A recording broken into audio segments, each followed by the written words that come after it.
Hello everybody, this is Sean, and I've decided that, hey, maybe I should update you guys with a little bit of a video today. So I'm going to be showing off the Nintendo Entertainment System that I picked up for Garrett for Christmas. I couldn't show you guys beforehand, obviously, because it was a Christmas gift and a surprise. I got this off of eBay and did some testing on it in secret to make sure it was working before Christmas came around. There's a small black mark on the NES when he sent it to me that he'd forgotten to remove or accidentally got on there, and because of that, they sent me Super Mario Bros. 3 with it as well, and actually a second controller. I don't have it here in the shot just because I haven't wrapped up the cord, and that would make for a messy stage, as it were.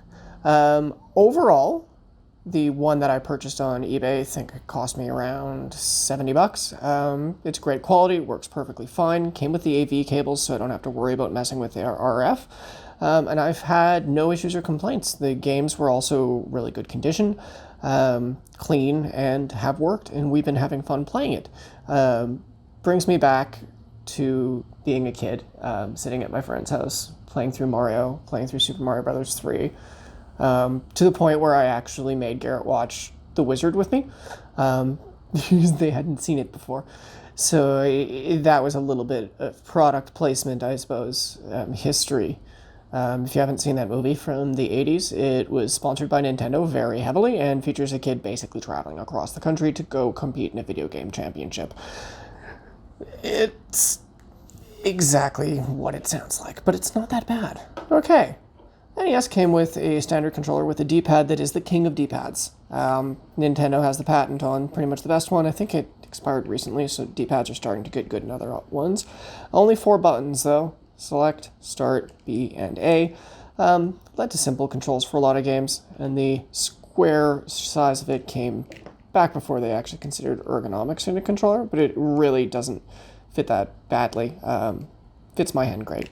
I like it. The NES itself is fairly simple on the front as well. It's got a flap, little spring-loaded cartridge loader in there. This is the toaster or gray toaster style. The original NES 001 version. They did release a later revision that top-loaded, sort of like a Super Nintendo. 2 buttons, power, and reset. Very simple. Not much else to worry about there. No connections because you've got those 2 controller ports there, and they are required. Wireless didn't exist back then.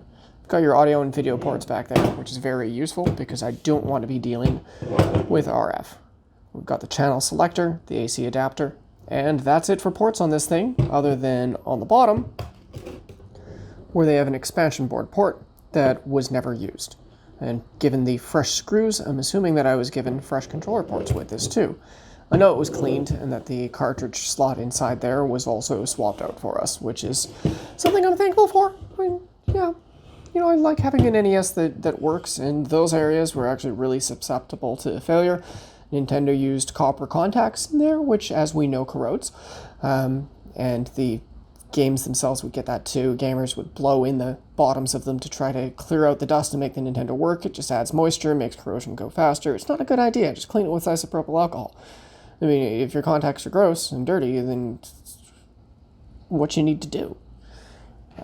Games themselves, iconic shape. I don't think I need to tell most people what a NES game looks like. The whole thing is quite easily openable and repairable on the inside if you're ever worried about that. And then, to play a game, it just goes in there. Yeah, slide that in, give it a push down, and if it was connected to the TV, I'd hit power and it would turn on. I might throw in a little bit of gameplay or something for you guys here. I'm going to be talking over it though, and you're not going to be able to hear the music because Nintendo is really good at claiming other people's videos online. But as you can see, here is just a couple clips of Super Mario Bros. 1 and Super Mario Bros. 3. Both of the games were working fine. And they're bringing back a ton of nostalgia for me. I'm glad to have one of these in our house. It's wonderful to be able to buy something for someone for Christmas that they haven't had themselves that also brings back childhood memories for me. I guess it's a little bit of a gift for both of us at that point. But it's just fun overall, and I love it. But there you go. that has been the NES 001, the Nintendo Entertainment System. I hope you guys enjoyed this video. Stay tuned for more. I'm kind of happy with the amount of videos I got out over the year, but December got very busy for me, so obviously I didn't have very many of them coming out. There was like a month gap there between some of them. I'm trying to avoid that these days. This was kind of the first year where we did one video a week, and I've been enjoying doing that. So I'm going to be trying to keep that up going forward into next year. We'll see what happens. Anyway, have a happy new year, and bye.